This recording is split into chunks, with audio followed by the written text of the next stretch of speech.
સ્નેહના સ્પંદન, સ્નેહના સ્પંદન.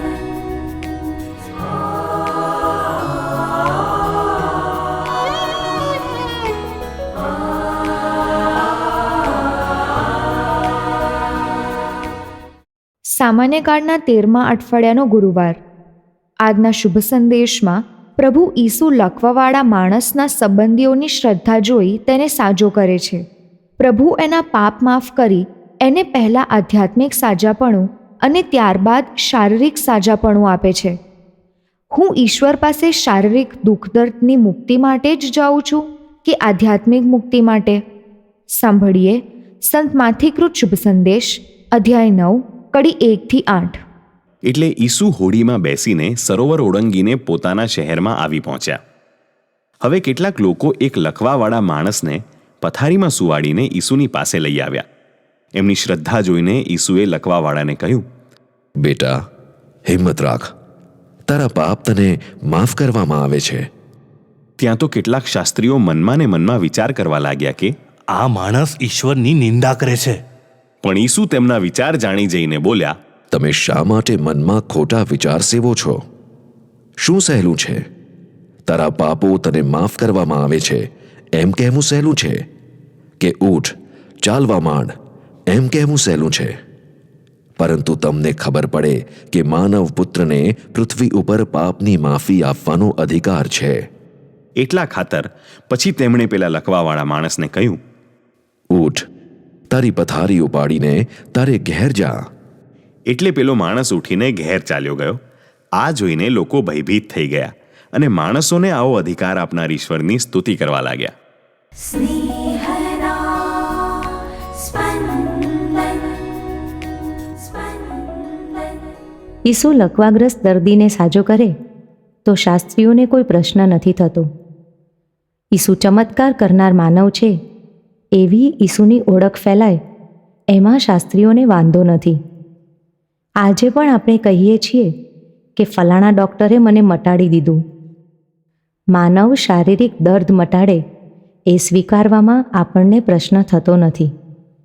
ડૉક્ટરો તો ભણ્યા છે એટલે દર્દ મટાડે, પણ એવા કેટલાક છે કે જેઓએ કોઈ અભ્યાસ કર્યો નથી છતાં દર્દ મટાડે છે. દાખલા તરીકે હાથ પગ ઉતરી જાય તો બેસાડી આપે છે. પ્રસૂતિ કરાવવામાં દાયણ સહાય આપે છે. માનવ આપણી શારીરિક તકલીફ દૂર કરી શકે છે એ સત્ય સ્વીકારવામાં વાંધો નથી. શાસ્ત્રીઓને વાંધો પડે છે ઈસુ લકવાગ્રસ્તનો લકવો મટાડવાને બદલે લકવાગ્રસ્તના પાપ માફ કરી શકે છે. શાસ્ત્રીઓને મતે એકમાત્ર ઈશ્વર જ પાપ માફ કરી શકે છે. ઈસુ પાપ માફ કરે છે. આ બુદ્ધિજીવીઓએ તારણ કાઢવાનું છે કે ઈસુ ઈશ્વર છે, પણ આ ચોખ્ખું અને ચાંદી જેવું તારણ કાઢવાને બદલે અવળું જ તારણ કાઢે છે કે ઈસુ ઈશ્વર નિંદા કરે છે. ઈસુ ઈશ્વર છે. ઈસુ ઈશ્વર નિંદા કરતા નથી. આ સત્ય સમજાવવા ઈસુ પૂછે છે, શું સહેલું છે? પહેલો વિકલ્પ, તારા પાપ માફ કરવામાં આવ્યા છે. બીજો વિકલ્પ, ઊઠ અને ચાલવા માંડ. પહેલો વિકલ્પ સહેલો છે. પાપ માફ કરવામાં આવે તેની કોઈ બાહ્ય નિશાની નથી. પ્રેક્ષક ના કહી શકે કે લકવાગ્રસ્તના પાપ માફ થયા છે કે નહીં. બીજો વિકલ્પ ભારે છે. હુકમ આપ્યા પછી લકવાગ્રસ્તને ઉઠવાનું છે અને ચાલવાનું છે. પ્રેક્ષકો આ જોઈ શકશે. ઈસુ આ શક્તિ ધરાવે છે કે નહીં તે જાણી શકશે. ઈસુએ પહેલાં સહેલો વિકલ્પ હાથ ધર્યો. હવે ઈસુ ભારે વિકલ્પ હાથ ધરે છે. લકવાગ્રસ્ત સાજો થઈ જાય છે. જો ભારે વિકલ્પ સફળ થયો છે તો સહેલો વિકલ્પ સફળ થયો હોવો જોઈએ જ. ઈસુ બતાવવા માંગે છે કે પાપની માફી આપવાનો અધિકાર ધરાવનાર તેઓ પોતે ઈશ્વર છે. ઈસુ માત્ર ચમત્કાર કરનાર માનવ જ નથી, પરંતુ સાક્ષાત ઈશ્વર છે.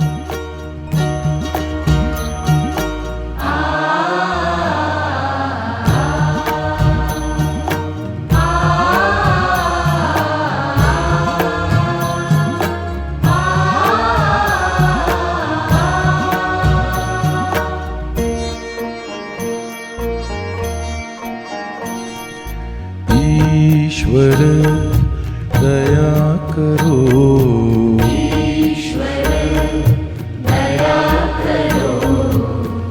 ईश्वर दया करो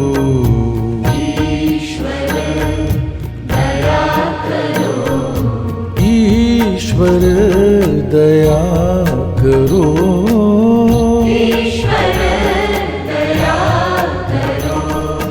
ईश्वर ईश्वर ईश्वरा ईश्वर ईश्वर ईश्वरा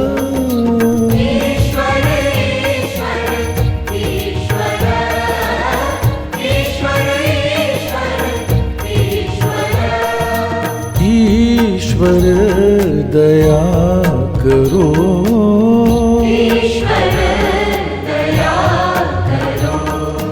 ईश्वर दया करो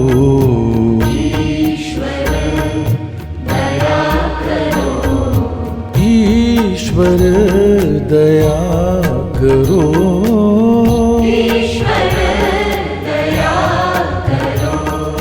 ईश्वर दया करो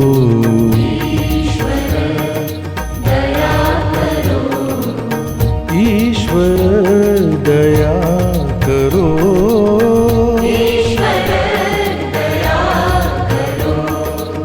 ईश्वर दया करो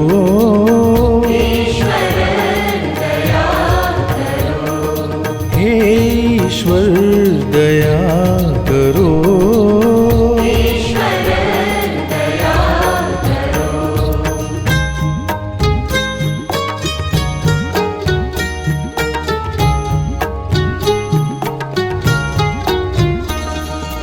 हे ईसु दया करो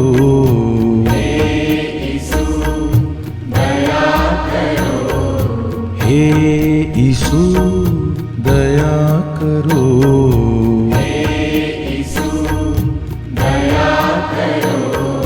हे ईसु दया करो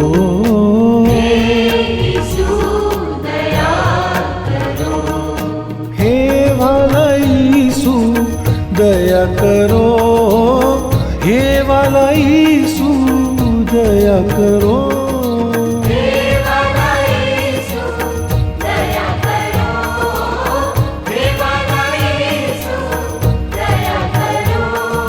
हे ईसु दया करो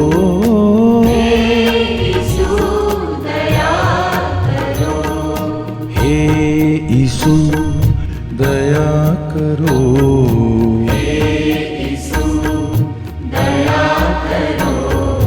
हे ईसु दया